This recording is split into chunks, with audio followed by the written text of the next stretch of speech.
డ్రగ్స్‌కి, గంజాయికి ఇటువంటి అనురాగు తండ్రిని నిన్న హతమార్చడం జరిగింది. ప్రస్తుతం వాళ్ళ కుటుంబ సభ్యులున్నారు. రవీందర్ బామ్మర్దితో ఒకసారి మాట్లాడి తెలుసుకుందాం ఏం జరిగిందో. సార్ నిన్న ఏం జరిగింది సార్ అసలు? నిన్న ఏమైంది? అసలు అనురాగ్ ఎప్పటి నుండి గంజాయి తాగకపోవడం? గతంలో ఒక 4, 5 సంవత్సరాల నుంచి గంజాయి తాగుతున్నాడు సార్.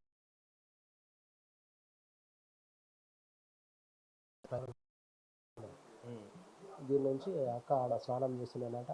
ఆ బయట నుంచి లాక్ చేసి పోయి చేసిండట ఇది. హ్మ్. ఇక పక్కలోళ్ళు చెప్పారు అనమాట. వాళ్ళు భయపడుకొని వాళ్ళు కూడా తాళం వేసుకొని వెళ్ళిపోయారు లేరు వాళ్ళు.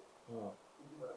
నిన్న ఎన్ని గంటలకు జరిగింది? 2 గంటలకు అంట సార్, హ్మ్. 2 o'clock. అంటే రిహాబిలిటేషన్ సెంటర్‌లో కూడా జాయిన్ చేసిర్రంటారు అనురాగ్‌ని. అవును సార్. అవును. ఎన్ని రోజులు ఉన్నారు? అక్కడ ట్రీట్మెంట్‌కి ఏం మారలేదా సార్?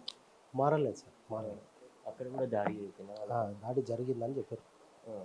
ఏం చేస్తుంటాడు అనురాగ్ అసలు? జాబ్ చేస్తాడు సార్. ఆ! ఎంతమంది పిల్లలు మీ బావ రవీందర్‌కి? 4 పిల్లలు సార్. హ్మ్.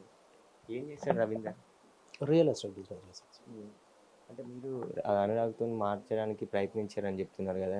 ఎందుకు అంటే నిన్ను హత్య చేయడానికి గల అంత కారణం ఏమైంది? గంజాయి మానిపించే ప్రయత్నంలో అట్లా జరిగింది సార్ అంతే. హ్మ్. వేరే ఏం లేదు. హ్మ్. నిన్న ఇప్పుడు ఎక్కడున్నాడు అనురాగ్? పోలీస్ అదుపులో ఉన్నాడా? పోలీస్ స్టేషన్లో ఉన్నాడు సార్, ఆదిపట్ల పోలీస్ స్టేషన్. హ్మ్.